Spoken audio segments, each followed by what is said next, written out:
சிறு தூக்கம் பருவத்தில் முளைக்கிற முதல் கூச்சம்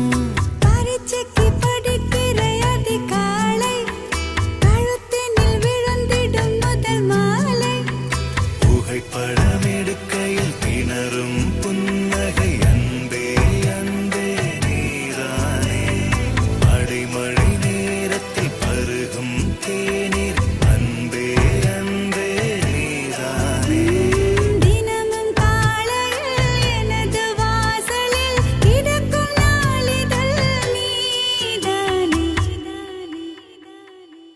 பேருந்தில் நீ எனக்கு ஜன்னலோரம் பின்வாசல் முற்றத்தில்